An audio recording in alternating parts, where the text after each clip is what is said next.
ये जन समर्थक है जो आप देख सकते हैं कि विशाल जन समर्थक रैली सूर्य स्कूल के सामने से यहाँ से गुजर रही है।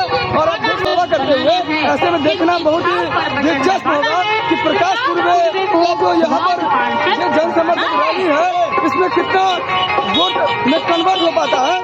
पानी सबका विकास के लिए हम कर्मठ उम्मीदवार रखते हैं, तो पढ़ने का किसी को मौका नहीं मिला, कोई घूस घास नहीं, मेरा राशन कार्ड फ्री में बनता है, मेरा गैस चूल्हा फ्री में दिए हैं, फैन जगह फ्री में दिए हैं, 100 जनता को दिए हैं।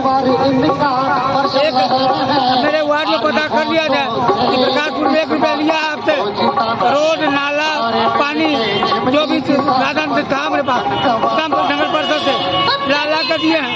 मंत्री का फंड, सांसद का फंड, विधायक का फंड, किसी से हम कम नहीं है। कोई आप जीत के आएगा तब करे। हम इससे पहले 15 साल से आपके सामने टलका के चोट को मार के कहते हैं कि मेरे समाज को कोई चीज का कमी नहीं होना चाहिए। कौन से वार्ड से हैं? 26 वार्ड। 26 वार्ड के मतदाता मालिक को क्या संदेश देना चाहते हैं? सबका साथ सबका विकास समाज से पूछा जाए। क्या लग रहा है प्रकाशपुर में जी कैसे राजनीतिक छवि इनका कैसा है? अच्छे करेंगे, बहुत अच्छे रहेंगे, अब विकास करेंगे और अनिश्चय को संघर्ष करते चले आ रहे हैं। जी आपका नाम? Manoj Kumar Mahato, ward number 26।